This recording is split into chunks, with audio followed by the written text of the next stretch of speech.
Help us all to love you more and more, and more and more, and still yet more, till we become worthy of union with you. And help us all to hold fast to Baba's Daman till the very end. Avatar Meher Baba కి జై. జై బాబా. ఇది episode 90 అండి. మనం మొదటి ఇటరేషన్లో miss అయిన ఎపిసోడ్స్ని మళ్ళీ record చేస్తున్నాం. Episode 7, episode 90. This episode covers page 95 అండి. పేజ్ 95 లో పేరా 1 to పేరా 4 ఇది మనం డిస్కస్ చేద్దామండి. Page 90 first paragraph evolution of consciousness chapter అండి. When man passes away in the sound sleep state, absolute vacuum and no consciousness prevails. And though the self in man continues to breathe normally, yet in the self of man there is no consciousness of its limited I or ego, nor is there consciousness of the limited mind, energy, body are the world. ఇది ఒక మనిషి గాఢ నిద్ర గురించి స్థితిని వివరిస్తున్నారండి బాబా. ఒక మనిషి గాఢ నిద్రలోకి వెళ్ళిపోయాడు. అప్పుడు ఆయన స్థితి ఎలా ఉంటుంది? అక్కడ పూర్తిగా వాక్యూమ్ ఉంటుంది, కాన్షియస్నెస్ అనేది ఉండదు. అక్కడ సెల్ఫ్ అంటే ఆ మనిషిలో నేను అనేవాడు ఉన్నాడు. ఎందుకంటే ఎవరో ఒకడు బ్రీత్ చేస్తున్నాడు కదా, ఊపిరి తీసుకుంటున్నాడు కదా, ఆవిడ లేకుండా పోలేదు. కానీ ఆ నేను అనే దాంట్లో ఏదైతే పడుకున్నప్పుడు ఉన్న నేను ఉందో అందులో కాన్షియస్నెస్ లేదు. There is no consciousness. Yet in that self of man, there is no consciousness of its limited I or ego, nor is there consciousness of the limited mind, energy, body or the body. అంటే ఎటువంటి consciousness లేదా ఆయనకి? ఆ నేను ఉన్నప్పటికీ కూడా ఆ పరిమితమైన నేను అనే ఆ స్పృహ లేదు, ఆ అహం లేదు, అలాగే ఇంకా ఏమీ లేదు. తన పరిమితమైన మనస్సుకి సంబంధించిన ఆ స్పృహ లేదు. అలాగే ప్రాణశక్తికి సంబంధించినది, శరీరానికి సంబంధించింది, ఈ ప్రపంచానికి సంబంధించిన ఏవి కూడా ఆయనకి ఆయన చైతన్యంలో లేవు. అది పూర్తిగా లేదు. కానీ నేను అనేది ఉంది, అదే ఊపిరి తీసుకుంటూ ఉంది. ఈ స్థితిని బాబా ఇక్కడ చెప్పారు. ఒక మనిషి గాఢ నిద్రలో ఉన్నప్పుడు ఎలా ఉంటుంది అన్నది. The self in man is not even conscious of its own being. అంతేకాదు ఆ స్థితిలో ఆ మనిషికి తన ఉనికి కూడా, తన సొంత ఉనికి కూడా మీద కూడా స్పృహ లేదు. అసలు తను ఉన్నాను అన్న విషయం కూడా ఆయన తెలియదు కదా నిద్రలో ఉన్నప్పుడు. In short, in the sound sleep state of man, the self is and consciousness is not. క్లుప్తంగా చెప్పుకోవాలంటే గాఢ నిద్రలో ఉన్న మనిషి స్థితిని మనం ఎలా చెప్పాలంటే, నేను అనేది ఉంది కానీ చైతన్యం లేదు, అది లేదు అన్నది ఒక ఈక్వేషన్ లాగా బాబా ఇక్కడ చెప్పారు. జై బాబా సార్. అది సమప్ చేయడానికి ట్రై చేస్తానండి. ఈ పేరాలో బాబా మానవుడి యొక్క గాఢ నిద్ర స్థితి గురించి చెప్తున్నారు. అది పరిపూర్ణమైనటువంటి ఒక శూన్యాకాశ స్థితి, వ్యాక్యూమ్ అన్నారు. అయితే మనం ఉదాహరణ, మనం పడుకున్నాం అనుకుందాం. నేను పడుకున్నప్పుడు నా పరిస్థితి ఏమిటి? అది నాకేమైనా కాన్షియస్నెస్ ఉంటుందా? నా పరిసరాల గురించి కానీ, నాకు సంబంధించినటువంటి గుణగణాల గురించి కానీ ఏముండదు కదా. అయితే మరి ఊపిరి పీలుస్తున్నాం కదా, నిద్రపోయినప్పుడు కూడా గాఢ నిద్రలో ఊపిరి నడుస్తున్నాడు. మరి ఎవడు ఆ ఊపిరి పీల్చేది? ఎవడు? మన స్వస్వరూపము కాదు. క్యాపిటల్ సెల్ఫ్ అంటే స్వస్వరూపం కాదు, నేను అనేటువంటిది. అది ఊపిరి పీలుస్తోంది. అయినప్పటికీ ఎరుకలు లేకుండా ఇదంతా జరుగుతోంది. కాబట్టి నా పరిమితమైన నేను గురించి కానీ, నా అహము గురించి కానీ, అలాగే నా పరిమిత మనస్సు గురించి కానీ, పరిమిత ప్రాణశక్తి గురించి కానీ కదా, ఈ శరీరం గురించి కానీ, ప్రపంచం గురించి కానీ ఏ రకమైనటువంటి చైతన్యము లేకుండా ఉంటుంది. అది చెప్తున్నారు ఇక్కడ బాబా. అంచేత తనెవరో, తన పేరేమిటో, తన గుణగణాలేమిటో, తన క్వాలిఫికేషన్స్ ఏమిటో ఇవేవి కూడా అతనికి స్పృహలో ఉండవు. క్లుప్తంగా చెప్పాలి అంటే అక్కడ నేను అనేది ఉంది, కానీ చైతన్యము లేదు. చైతన్యం ఎక్కడికి పోయింది? అది నిద్రాణమై ఉంది, టెంపరరీగా సస్పెండ్ అయ్యింది. మళ్ళీ పొద్దున్న లేవగానే మళ్ళీ చైతన్యము మొదలే, ఎక్కడికి పోలే అది. అది అది అనమాట. అంచేతే consciousness once again is never lost అంటే అది టెంపరీగా సస్పెన్షన్లో ఉంది తప్ప అది ఎక్కడికి పోలేదు. మళ్ళీ పొద్దున్న మామూలుగా వచ్చేస్తుంది. జై బాబా సార్. దేవో సార్. అంటే ఇప్పుడు కాన్షియస్‌నెస్ ఈజ్ నాట్ అంటే కాన్షియస్ లేకపోవడం కాదండి. కానీ మీరన్నట్టు అయితే అంతే, కాన్షియస్‌నెస్ సస్పెండ్ అయింది ఆ టైంలో. సస్పెండ్ అయింది. కరెక్ట్. అంతే. It is there inherently. Yes. Okay. Okay sir.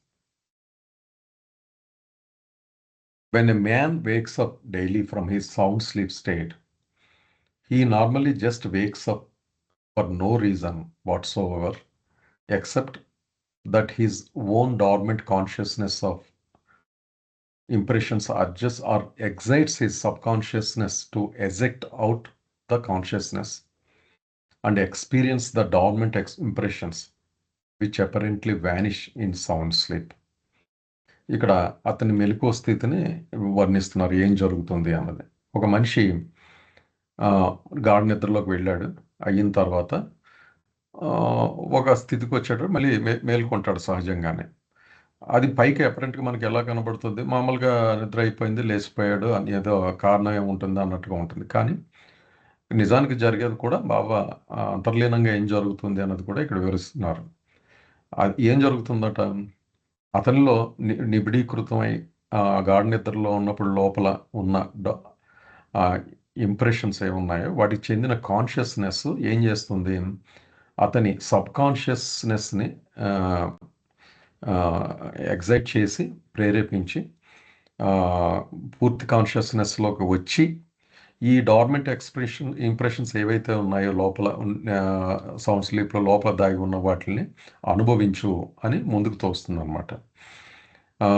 అది రావడం వల్ల ఆబ్వియస్లీ కాన్షియస్నెస్ స్టేట్కి వచ్చేటప్పటికి సౌండ్ స్లీప్ పూర్తిగా పోతుంది, మెలకువలోకి వస్తాడు. అంటే సౌండ్ స్లీప్లో ఉన్నప్పుడు అవి లోపల దాగి ఉన్నాయి డార్మెంట్ ఇంప్రెషన్స్. అవి వాటిని సబ్కాన్షియస్ నుంచి కాన్షియస్నెస్కి వచ్చి ఈ అనుభవం పొందాలని ఒక ఈ ప్రేరేపణ రావడం వల్ల అవి మెలకువకి వస్తాడు అన్నది ఈ స్టేట్మెంట్లో చెప్తున్నారు. అంటే పైకి మనకి మామూలుగా పడుకుంటాం, ఏదో ఒక టైంకి లెగుస్తాం అనుకుంటాం, కానీ అసలు రీజన్ అది అన్నట్టుగా బాబా ఇందులో చెప్తున్నారు మర్మం.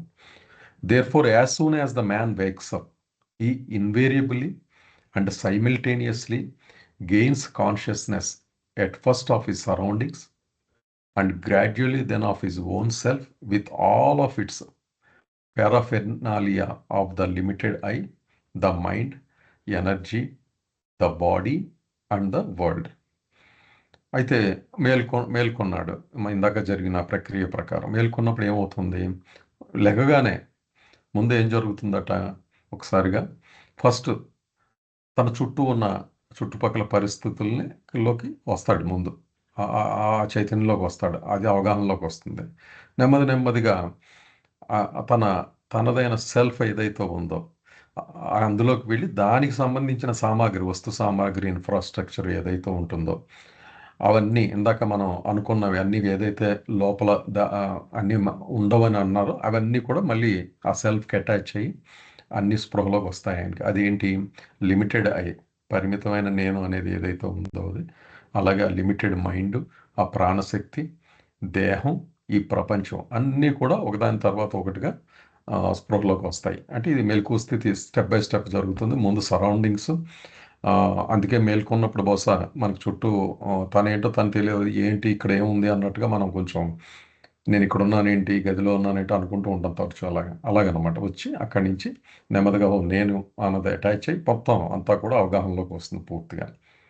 జై బాబు సార్. జై బాబా, జై బాబా అండి. దీన్ని సమ్మప్ చేయడానికి ట్రై చేస్తాను సార్. Okay sir. ఓకే. మొట్టమొదటి ముందు పేరాలో మానవుని గాఢ నిద్ర గురించి మనం తెలుసుకున్నాం. ఇప్పుడు మానవుని మెలకువ స్థితి గురించి, మెలకువ ఎలా వస్తుంది అని, ఏం జరుగుతుంది అని చెప్తున్నారు బాబా. సాధారణంగా మనం గాఢ నిద్ర నుండి ఉదయం మేలుకునేటప్పుడు 2 రకాలుగా మేలుకుంటాం. మనంతట మనమైనా మేలుకుంటాం. ఎవడో లేపినప్పుడైనా మేలుకుంటాం. కదా! అంచేత మనకి పెద్ద కారణం ఉన్నట్టుగా కనపడదు ఎక్కువగా మనం లేవడానికి. కానీ నిజానికి ఏం జరుగుతుందట? అసలు మానవుడు జన్మెందుకెత్తాడు? పుట్టుకతోటే ఒక పెద్ద మూట తెచ్చుకున్నాడు. ఆ మూట నిండా సంస్కారముల నిలవ ఉంది. ఆ సంస్కారం ఒక్కొక్కటి ఖర్చు చేసి అనుభవాన్ని పొందాలి. అది కదా! దానికోసమని పుట్టాడసలు. ఈ జన్మ తీసుకున్నాడు. అయితే ఇక్కడ బాబా ఏమంటున్నారంటే, రాత్రి నిద్రలోకి వెళ్ళిపోయేటప్పుడు ఆ మూట ముడి వేసేసి, ఆ సంస్కారములన్నీ ముందు నిద్రపోయిన తర్వాత వీడికి నిద్ర పడుతుంది. నాకు రాత్రి నిద్ర పట్టలేదు అంటే అర్థం ఏంటి? ఆ సంస్కారాలు నిద్రపోలేదనమాట. అవి నిన్ను డిస్టర్బ్ చేస్తూ ఉన్నాయి. కాబట్టి నువ్వు నిద్రపోలేడు. అవి పడుకుంటే నేను వెంటనే నిద్రలోకి జారిపోతాను. కదా! అంచేత మెలకువ వచ్చినప్పుడు ఏమవుతుంది? అది చెప్తున్నారు. నిన్ను మెలకువ వచ్చేలా చేసింది ఏది? ఆ మూటలో ఉన్న సంస్కారములు. చాల్లేక లే నువ్వు నిద్ర లేచి నన్ను ఖర్చు పెట్టు అని అవి లోపల నుంచి ముళ్ళు కర్రతో పొడుస్తున్నట్టుగా ఎడ్ల బండి వెళుతూ ఉంటే ఎద్దు నడవకపోతే ఒక ముళ్ళు కర్ర ఉంటుంది. దాంతో పొడుస్తూ ఉంటారు చూడండి. అలాగూ ఇవి మనని నిద్ర లేపేవి ఈ సంస్కారములే. సార్ నాకు ఒక స్క్రీన్ డిసప్పియర్ అయిపోయిందండి. సారీ. సో అవి మన ఉపచైతన్యాన్ని ప్రేరేపిస్తూ ఉంటాయన్నమాట. అది. అది కారణము. అంచేత ఈ నిద్రాణమయ మూటలో ఉండిపోయినటువంటి ఈ సంస్కారముల్ని ఖర్చు చెయ్యమని. గాఢ నిద్రలోకి వెళ్ళినప్పుడు ఇవన్నీ మూటలో ముడిలోకి వెళ్ళిపోయి నిద్రపోయినాయి కదా! ఇప్పుడు అవి బయటకొస్తాయి. అంచేత మానవుడు మేలుకున్న వెంటనే అతను తప్పనిసరిగా మొట్టమొదట చుట్టూ ఉన్న పరిసరాల యొక్క స్ ఎరుక పొందుతాడు. తర్వాత తన స్వీయ నేను గురించినటువంటి ఎరుక పొందుతాడు. దానికి బోలెడు సరంజామా ఉంది. నేనుకి ఏంటి సరంజామా? పరిమిత నేను, మనస్సు, ప్రాణశక్తి, శరీరము, నా ప్రపంచము. ఇవన్నీ దాని సరంజామా అనమాట. అవన్నీ కూడా. ఏది? నేను అనే దాని సరంజామా ఇదంతా. ఇవన్నీ కూడా వచ్చేస్తాయి. మనం ఎప్పుడు ఉదాహరణ చెప్పుకుంటూ ఉంటాను. హైదరాబాద్‌లో పబ్లిక్ గార్డెన్స్ దగ్గర చిలక జోస్యం చెప్పేవాళ్ళు ఉంటారు. నేను అలా ఆఫీస్ నుంచి వచ్చేటప్పుడు సాయంత్రం, ఉదయం చూస్తూ ఉండేవాడిని.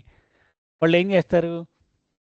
ఉదయాన్నే లేవగానే ఆ మూటలన్నీ విప్పేసి, అవన్నీ సరంజామా అంతా పరిచేసుకుంటాడు.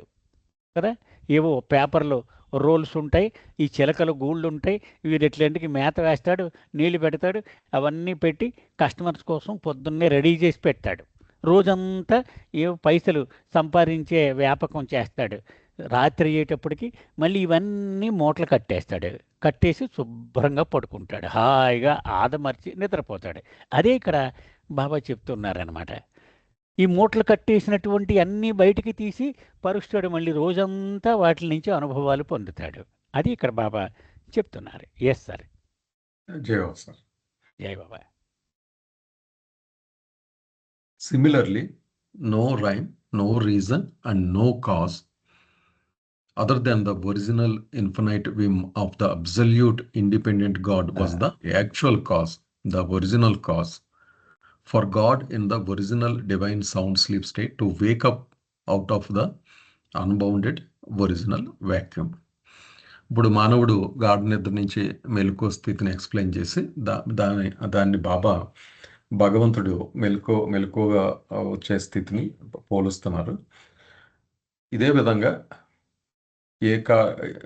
ఏ కారణం ఏ కాజు లేకుండా అనుకుంటాం, కానీ యాక్చువల్గా ఆ ఇన్ఫినైట్ విమ్ ఏదైతే మనం అనుకున్నామో అది భగవంతుడిలో అది నిజమైన హేతువు.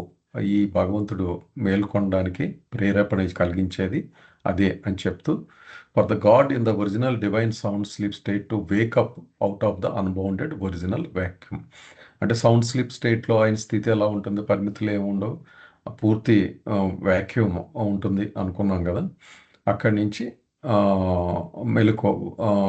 మెలకువలోకి రావడానికి అంటే original divine sound sleep state అన్నారు.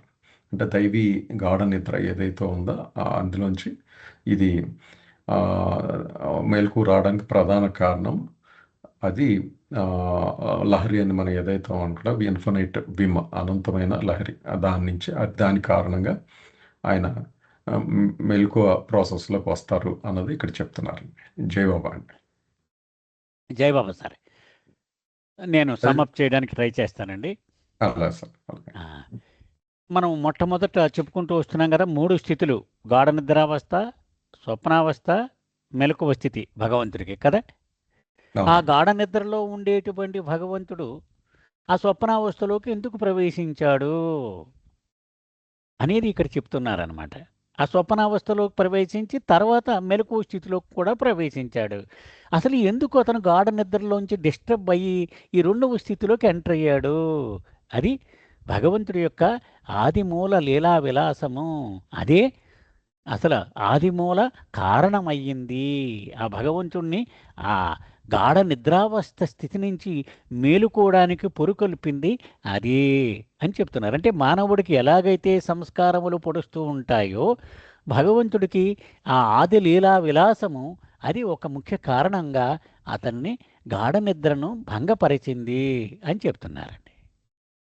జై జై బాబా. అంటే ఒక విధంగా అది కూడా ఒక ఇనీషియల్ సంస్కారం అనుకోవచ్చా సార్? భగవంతుడిలో ఇన్హెరెంట్గా ఉన్న సంస్కారమే అలా కూడా అనుకోవచ్చు. తొలి సంస్కారం కదా. అదే తొలి సంస్కారం అంటే కంపారిటివ్గా ఆయన పైన హ్యూమన్ బీయింగ్ చెప్పారు కనుక. Correct. Okay sir. Just as a man who wakes up from his sound sleep state has been invariably to pass through the state of dreaming first and then wake up completely, gaining full consciousness after the semi-consciousness state of the dream, which may last for a long duration or may last only for a split second. So too is it the case with God in the God state.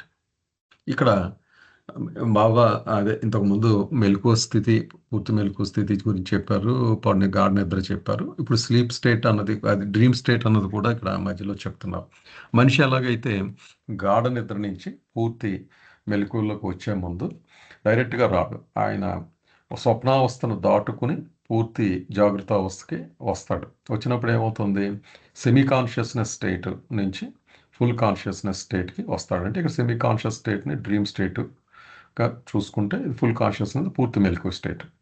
అయితే ఈ dream state అనేది ఒక్కొక్కసారి చాలా long duration ఉండొచ్చు, చాలా పెద్ద కలగ పొందొచ్చు, లేకపోతే ఒక స్ప్లిట్ సెకండ్లో కూడా జరిగిపోవచ్చు ఆ డ్రీమ్ అన్నది. ఇది చెప్తూ భగవంతుడి విషయంలో, అంటే గాడ్ స్టేట్లో ఉన్న భగవంతుడి విషయంలో కూడా ఇలాంటి స్థితే ఉంది సుమా అని ఇక్కడ చెప్తున్నారు. Before completely waking up from his original divine sound sleep state, God necessarily experiences the divine semi-consciousness state, which is the divine dream state or the creator state. అయితే భగవంతుడి విషయంలో కూడా గాఢ నిద్రలో ఉన్న భగవంతుడు, దైవీ గాఢ నిద్రలో ఉన్న భగవంతుడు పూర్తి మెలకువలోకి వచ్చేటప్పుడు అది డివైన్ సెమీ కాన్షియస్నెస్ స్టేట్ గుండా ప్రయాణిస్తాడు అని చెప్తున్నారు. అందులోకి ప్రయాణించడం అన్నది నెసెసరీ ఎక్స్పీరియన్స్, అనుభవం నుంచే రావాలి. దాన్నే డివైన్ డ్రీమ్ స్టేట్ అని, దైవీ స్వప్న స్థితి అని, క్రియేటర్ స్టేట్, సృష్టికర్త స్టేటు అన్నది కూడా అంటారు అని చెప్తున్నారు. అంటే ఇప్పుడు మనం ఉన్నదంతా కూడా ఆ స్థితి కనుక మన రిఫరెన్స్ పాయింట్ ఇది. కానీ ఆయన ఆ ప్రాసెస్లో ఒక నడుమ ఉండే ఈ ప్రాసెస్ ఉంది, అదే డివైన్ డ్రీమ్ స్టేటు లేదా క్రియేటర్ స్టేటు. దాని ద్వారా ప్రయాణించే పూర్తి మెలకువ స్థితికి ప్రయాణం జరుగుతుంది ఈ విషయంలో కూడా, భగవంతుడి విషయంలో కూడా అన్నది ఇక్కడ బాబా వివరిస్తున్నారండి. జై బాబా అండి. సమ్అప్ చేయడానికి ట్రై చేస్తానండి. అలాగే సార్. ఇక్కడ బాబా ప్రధానంగా ఏం చెప్తున్నారంటే 2 స్థితులు ఉన్నాయి: గాఢ నిద్ర స్థితి, మెలకువ స్థితి. గాఢ నిద్ర నుంచి మెలకువలోకి వచ్చినా, మెలకువ నుంచి గాఢ నిద్ర స్థితిలోకి వచ్చినా డైరెక్ట్గా అకస్మాత్తుగా సంభవించవు. ఒక స్థితి నుంచి మరొక స్థితికి వెళ్ళడము, మధ్యలో ఒక ట్రాన్సిషన్ ఫేజ్ అనేది ఉంటుంది. దానినే స్వప్నావస్థ, సబ్ కాన్షియస్ స్టేట్ అన్నారు బాబా. ఉదాహరణకి మనం పడుకున్నాం అనుకుందాం. నేను 9:30కి పడుకున్నాను రాత్రి అనుకున్నాం. నేను 9:30కి ఖచ్చితంగా గాఢ నిద్రలోకి వెళ్ళిపోను. ఒక 5 నిమిషాలు ఏవో ఆలోచిస్తూ కాసేపు మగతగా ఉండి సడన్‌గా నిద్రలోకి వెళ్ళిపోతాను కదా! దానిని semi conscious state or dream state అంటాం. అంటే సగం మెలకువ అనమాట. పూర్తి మెలకువ కాదు, పూర్తి నిద్ర కాదు. అలాగే ఉదయం లేచిన వెంటనే పర్టికులర్లీ చిన్నపిల్లల విషయంలో చూస్తున్నాం. వాడికి స్కూల్కి వెళ్ళిపోవాలి 7కి, వాడిని 6కి లేపేస్తుంది తల్లి. మంచం మీద ఇలా కూర్చుంటాడు. ఎరా లేచావా? "ఆ" అంటాడు. బట్టలు వేసుకో అంటే "ఆ" అంటాడు. అంటే వాడు పూర్తిగా మెలకువలోకి రాలేదు ఇంకా కదా! అయితే నిద్ర లేచాడు, లేచి కూర్చున్నాడు, కానీ పూర్తి మెలకువలోకి రాలేడు. అది సబ్కాన్షియస్ స్టేట్. అది బాబా చెప్తున్నారు. ఎలాగైతే మానవుడికి నిద్రలోకి జారిపోయేటప్పుడు కూడా ఈ స్వప్నావస్థ గుండా ప్రయాణిస్తాడో, అలాగే నిద్ర నుండి మెలకువలోకి వచ్చేటప్పుడు కూడా స్వప్నావస్థలోకి ప్రవేశించాలో, అలాగే భగవంతుడు కూడా తప్పనిసరిగా ఆ స్టేట్ 1 నుంచి స్టేట్ 3 మనం 3 స్థితులు చెప్పుకున్నాం కదండీ! ఆ 1 నుంచి 3కి వెళ్ళేటప్పుడు తప్పనిసరిగా స్టేట్ 2 స్వప్నావస్థ. అక్కడే భగవంతుడు తన కళను సృష్టించుకుంటాడు. మనం ఈ గాడ్ స్పీక్ చార్ట్‌లో రేణు గాలి వేసిన పెయింటింగ్‌లో సృష్టి గురించి ఏం చెప్పారు? God's creative imagination dream state అని చెప్పారు. అది. సో, ఆ తన కళను తను సృష్టించుకుంటాడనమాట. ఆ స్వప్నావస్థలో. అదే ఈ ఈ సృష్టి మొత్తం అంతా. Yes sir. జై బాబు సార్. జై బాబా. అయితే ఇక్కడ స్టార్ పెట్టారు సార్. అంటే ఇది అయిపోయిందండి. యాక్చువల్ 4 పారాగ్రాఫ్స్ అండి. అంటే స్టార్ ఉంది కనుక స్టార్ ఏంటంటే just see chart real awakening facing this page అన్నారు. బహుశా అంటే నాకు గుర్తుంది కొద్దిగా డిస్కస్ చేసి ఉంటామండి ప్రీవియస్ ఎపిసోడ్లో. అప్పుడు చేశాం. మనం ఫస్ట్ రౌండ్ కానీ ఒక్కసారి క్విక్గా మీరు రీక్యాప్ ఓకే సార్. ఒకవేళ ఏదైనా మిస్సింగ్ ఎలిమెంట్స్ ఉన్నా కూడా కవర్ అయిపోతాయి సార్. ఓకే. అది కింద ఒక కోట్ ఉంది సార్, అది చదువుతాను ఫస్ట్. అదే కోట్ కాదు, statement. The so many deaths during the one whole life, from the beginning of evolution of consciousness to the end of involution of consciousness, are like so many sleeps during one lifetime.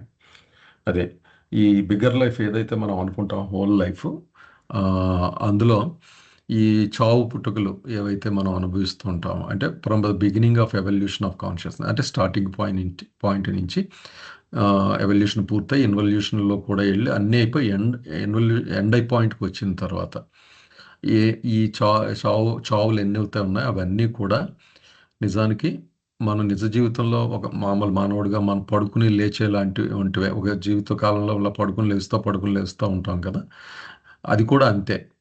ఇన్ని దేహాలు ధరించి రావడం అనేది కూడా అది ఇది అంటూ పోల్చారు. రెండు అలా దానికి సమానమైనదిగానే ఇక్కడ వర్ణించారండి. రెండోదేమో one who lives for himself is truly dead and one who dies for God is truly alive.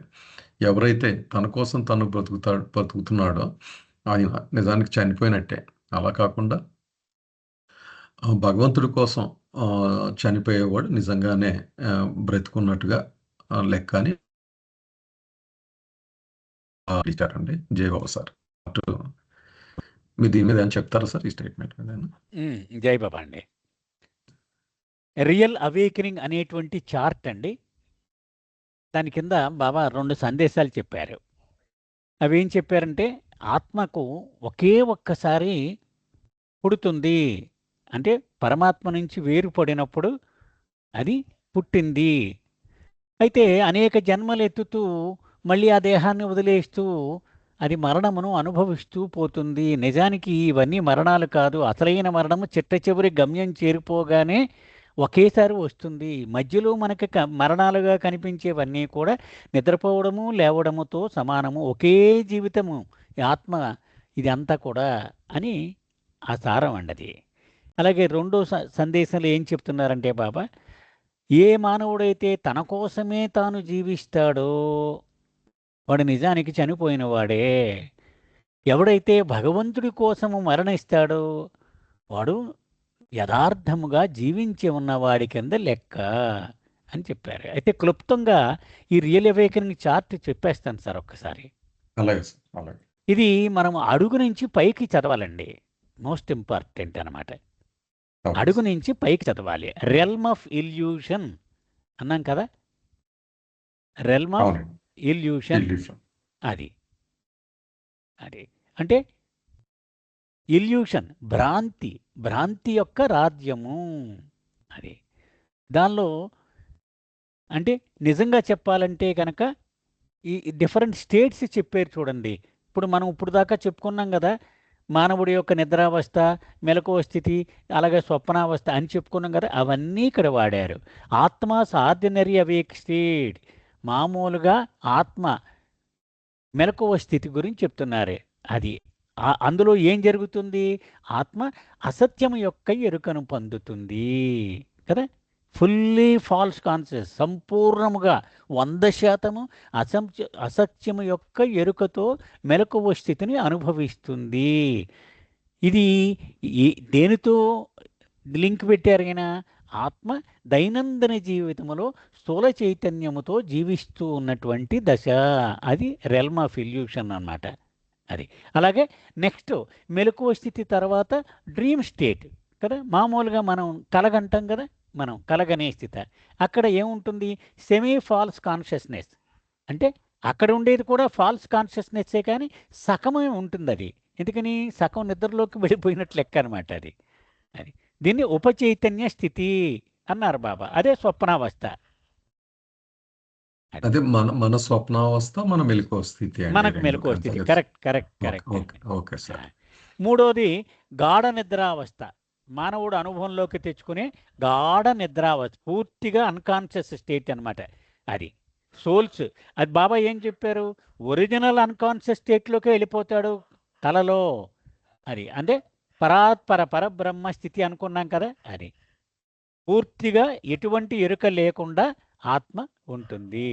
సులువుగానే అర్థమవుతుంది కదా సార్? అవును సార్, అది. అర్థమైంది. సో ఈ 2 కంపార్ట్మెంట్లు కిందవి 2 కూడా గ్రాస్ కాన్షియస్నెస్కి సంబంధించినవి అని గుర్తుపెట్టుకోవాలండి. Okay, okay. Realm of spiritual phenomena ఉంది చూడండి, అది భూమికలలోకి అడుగుపెట్టిన తర్వాత, అది అంటే భగవంతుని యొక్క డివైన్ డ్రీమ్ స్టేట్, స్వప్నావస్థ అది కదా. ఆత్మ సెమీ రియల్ కాన్షియస్నెస్ అంటే నిజమైనటువంటి యథార్థ చైతన్యములో సగం వచ్చిందనమాట ఇక్కడ. అంటే ఇంకా ఇది డ్రీమే, కానీ పూర్తిగా గ్రాస్ కాదు ఇది కదా. Soul experiencing subtle and mental planes అంటే భూమికలలో ఉన్నటువంటి ఆత్మస్థితి. ఓకే, ఇంకా పైకి వెళ్ళండి. Realm of reality. ఇక్కడ డివైన్ డ్రీమ్ స్టేట్ అనేది ఎస్పెషల్లీ బాబా రిఫర్ చేస్తుంది subtle and mental planes experience ని. డివైన్ డ్రీమ్ స్టేట్ అన్నది అంతే అంటే అంటే 1 నుంచి 6 వరకు లెక్కండి. 1వ భూమిక నుంచి 6వ భూమిక వరకు. Okay sir. Realm of reality అంటే 7వ భూమిక అనమాట. ఆత్మాసు డివైన్ అవేక్ స్టేట్, పూర్తి మెలకు వచ్చేసింది ఆత్మకు. దైవీ మెలకువ స్థితి అనమాట అది. ఆత్మ fully and really conscious, God conscious unitive state. And కుక్కలు అరుస్తున్నాయి, మీకేం చాలా సౌండ్ వస్తున్నాయి కదా. ఇటు నా వైపు అండి. నా దగ్గర వినపడలేదు, రావట్లేదు సార్, వినపట్లేదు. ఓకే ఓకే ఓకే సరే. ఓకే.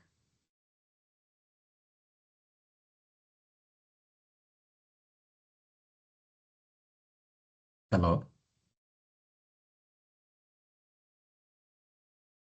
వినపడుతుందండి? ఇప్పుడు వినపడుతుందండి? వినపడుతుంది సార్. అడుగు నుంచి వస్తే మొట్టమొదటి 2 కంపార్ట్మెంట్లు గ్రాస్ అండి. అవునండి. తర్వాత 1 నుంచి 6వ భూమిక అండి. అవునండి. ఆ తర్వాత 7వ భూమిక అండి. రెల్మ్ ఆఫ్ రియాలిటీ అంటే 7వ భూమిక. Okay, okay. ఆ తర్వాత రెల్మ్ ఆఫ్ పెర్ఫెక్షన్. మనం మొట్టమొదటి నుంచి చెప్పుకుంటున్నాం, గాడ్ స్పీక్స్ లో బాబా పెర్ఫెక్షన్ అంటే 7వ భూమిక స్థితి కాదు, బియాండ్ దట్. 7వ భూమిక వాడి యొక్క పెర్ఫెక్షన్ వాడికి మాత్రమే ఉపయోగపడుతుంది. అది పెర్ఫెక్షన్ ఎలాగవుద్ది అన్నారు బాబా. ఇతరులకు కూడా ఆ పెర్ఫెక్షన్ ఉపయోగపడితేనే అది పెర్ఫెక్షన్ అన్నారు బాబా. అంచేత దాన్ని రెల్మ్ ఆఫ్ పెర్ఫెక్షన్ అంటే ఎవరు వస్తారు? సద్గురువులు, అవతారుడు వస్తారు. చూసారా అవునండి. చూడండి. అవును సార్. ఆత్మ fully conscious of real and false. ఏది సత్యము ఏది అసత్యము సంపూర్ణముగా ఎరుక ఉంటుంది. Living in God and living with God as God. అది అక్కడ లక్షణము రెల్మ్ ఆఫ్ పర్ఫెక్షన్ అంటే. ఓకే. ఆత్మ fully and simultaneously conscious of the real and false, God man state, man God state. That is perfection. Okay. అది sir. సులువే అండి. ఈ chart కష్టం కాదు సార్ ఇది. అదేలేండి. ఈ జస్ట్ మెయిన్ ఈ పరిధులు చుట్టూ గీసినయి క్రిటికల్ అంతే ఇది. అంతే అంతే అండి. ఆ రెల్మ్ అనేది రెల్మ్ అనేది ఇంపార్టెంట్. ఆ అంతే పాయింట్ ఆఫ్ వ్యూలో డివైడ్ చేశారు దీన్ని. అంతే సార్ అంతే. ఎస్పెషల్లీ కాన్షియస్నెస్ పాయింట్ ఆఫ్ వ్యూలో దీన్ని డివిజన్ చేసుకుంటూ వచ్చారు. Yes sir. Okay. Excellent sir. దీంతో ఇది అయిపోయింది సార్. అలాగే అలాగే. మళ్ళీ నెక్స్ట్ కాల్‌లో మనం మిగిలిన 3 కూడా చేద్దాం. Okay sir. Okay sir. ఒక్కసారి నేను ఇది రికార్డింగ్ ఆపుతాను సార్. అలాగే సార్. జై బాబా. ఒక్క నిమిషం సార్. ఓకే.